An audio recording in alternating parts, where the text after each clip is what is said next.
This Egyptian baked macaroni casserole was very similar to a lasagna or Greek pasticcio or moussaka.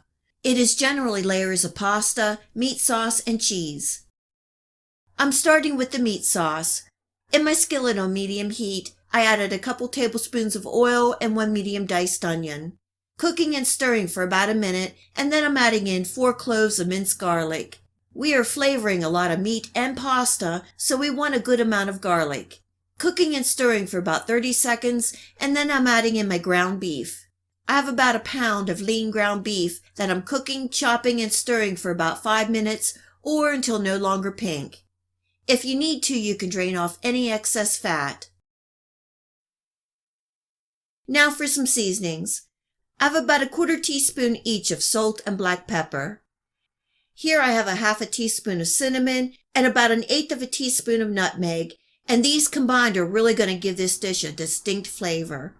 A 1/4 teaspoon of thyme, and 1 tablespoon of tomato paste. Giving that a good stir to combine, cooking and stirring constantly for about 1 minute. Here I have 1 3/4 cups of tomato sauce that I'm adding in a little at a time, stirring and bringing this up to a simmer and cooking for 2 to 3 minutes so the flavors all combine. This smells so good. At the end, I will turn off my heat and add in a handful of fresh parsley, stir to combine, and then set to the side. Just a reminder that I will leave the recipe and the list of ingredients for this Egyptian macaroni bechamel casserole below this video. Also remember to like and subscribe if you enjoyed this video recipe, and click the bell to make sure you receive notification of all my future video recipes. This is 1 pound of penne pasta that I'm cooking about a minute shy of being al dente.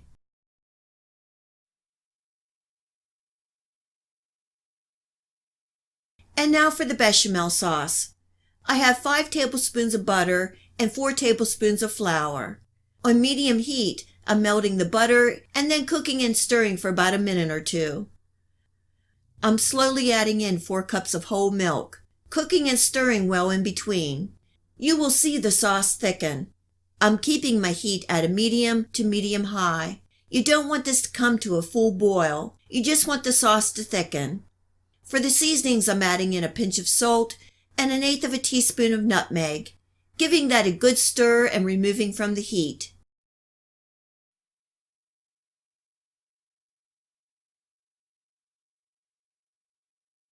I have 1 egg that I'm going to temper and add into the sauce. I'm whisking the egg while I'm adding in 3 to 4 tablespoons of the hot sauce. Keep whisking and the egg and the sauce will incorporate. Don't stop whisking because you don't want the egg to cook. Then pour the egg sauce mixture back into the pan and continue stirring until mixed thoroughly. The egg will help keep the sauce firm and give the top a nice color. I like to add a little cheese. This is 4 ounces of grated Monterey Jack, and I also have some Parmesan cheese, giving that a good stir until all the cheese is melted. I'm adding about 1/3 of the sauce to the pasta and mixing well. This will help flavor the pasta and keep it moist. We are ready to assemble the casserole. I have my oven preheating to 400 degrees Fahrenheit.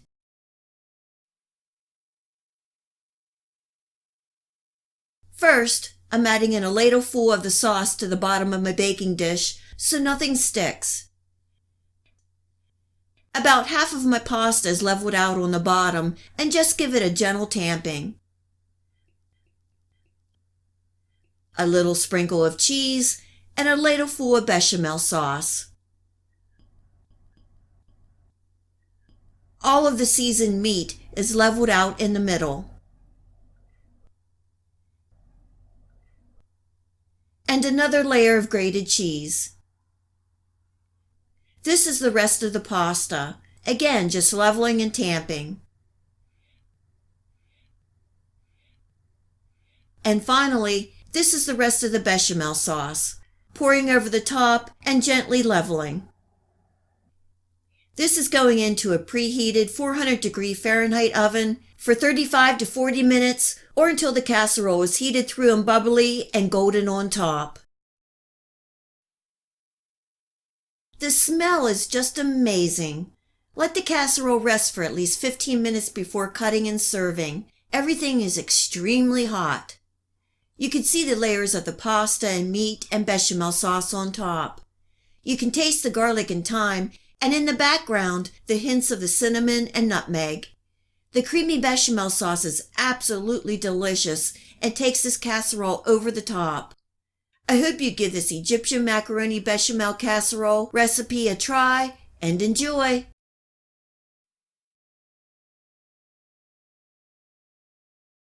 Not only is this chicken and spinach lasagna delicious and comforting, but also a great way to use leftover chicken. I'm getting everything ready to assemble the lasagna. This is going to be the ricotta layer. I have 1 pint of ricotta cheese, a 1/4 cup of grated Parmesan cheese, 1 egg, and a 1/2 teaspoon of dried parsley, giving everything a good mix. I'm not adding any salt because I know the cheese will have plenty. Next, I'm making the sauce, and I'm first making a roux. In my saucepan, I have 4 tablespoons of butter, and I'm adding in a 1/4 cup of flour. Whisking and cooking on medium heat for about 2 minutes, or until the flour is absorbed and the flour taste cooks out. Now I'm slowly adding in about 3 3/4 cups of milk. I'm turning my heat up to a medium high to bring this up to a simmer. For the spices, I have a 1/2 teaspoon of garlic powder, a 1/2 teaspoon of onion powder, and 2 tablespoons of fresh basil, or here I'm using pesto that I need to use, or you can use 1 teaspoon of dried basil, a little salt and black pepper to taste, giving that a good stir.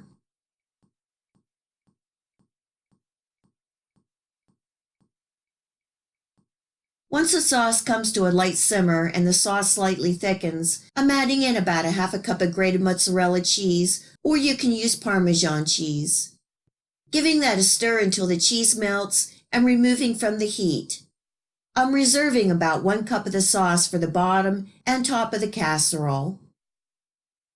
This is 4 cups of cubed cooked chicken from a chicken that I baked earlier in the week, giving that a good stir to combine. And one last thing, we still need to make the spinach layer for the lasagna. In my pan on medium heat, I'm adding in a couple tablespoons of butter and about a tablespoon of olive oil. 1 cup each of finely diced onions and bell peppers. Cooking and stirring for 3 to 4 minutes, and then I'm adding in 1 tablespoon of minced garlic.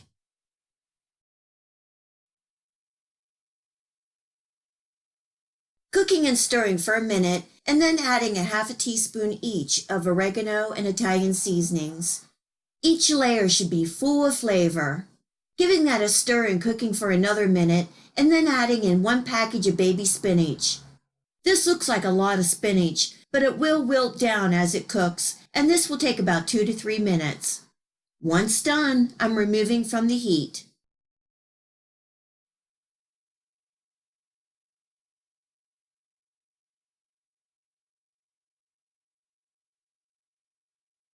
We are finally ready to put this chicken spinach lasagna together. I have my oven preheating to 375 degrees Fahrenheit. In my baking dish, I'm swirling a couple ladles of the sauce on the bottom. I'm using no-bake lasagna noodles tonight, just layering and breaking the noodles to fit the pan.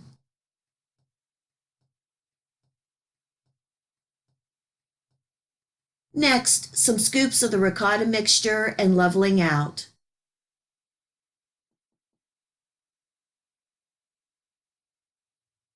Now some of the spinach mixture.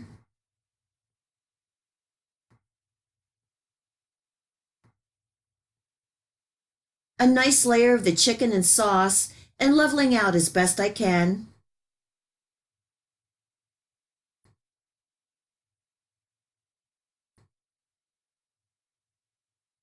Half of my grated cheese, and I'm using a combo of mozzarella and pepper jack for a little kick.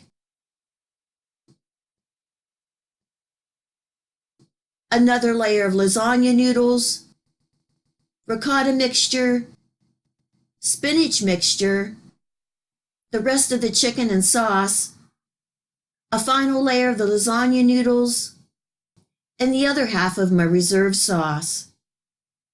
Covering this with foil and baking at 375 degrees Fahrenheit for 30 minutes, and then I'm uncovering, sprinkling the rest of the cheese on top, and baking for another 15 to 20 minutes.